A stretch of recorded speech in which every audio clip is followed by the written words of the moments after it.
Narasaraopet MP అభ్యర్థిగా నీల్ కుమార్ యాదవ్ని ఎంపిక చేయడం చాలా సంతోషంగా ఉందని మంత్రి అంబటి రాంబాబు అన్నారు. 14లో జరగబోయే బహిరంగ సభకు పార్టీ కార్యకర్తలు అందరూ పాల్గొని విజయవంతం చేయాలని కోరారు. ఎంతో ప్రాముఖ్యత కలిగిన నరసరావుపేటని ఒక బీసీ అభ్యర్థికి ఇవ్వడం మంచి సుపరిణామం అన్నారు. బీసీలకు సీఎం జగన్ ఎంత ప్రాధాన్యం ఇస్తారనేది బీసీ అభ్యర్థి ఎంపికలో అర్థం చేసుకోవచ్చన్నారు. అనిల్ కుమార్ని అత్యధిక మెజార్టీతో గెలిపించాలన్నారు.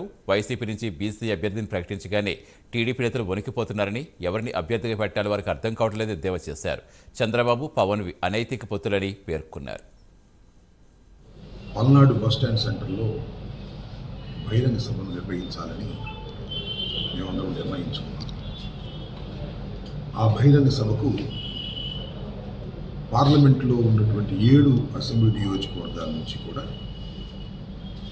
కార్యకర్తలు రావాల్సిందిగా మీ ద్వారా వారందరికీ కూడా విజ్ఞప్తి చేస్తున్నాం.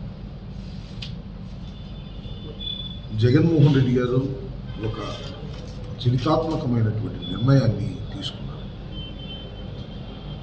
నరసరావుపేట పార్లమెంటరీ నియోజకవర్గం అనేది చాలా ప్రతిష్టాత్మకమైనటువంటి నియోజకవర్గం.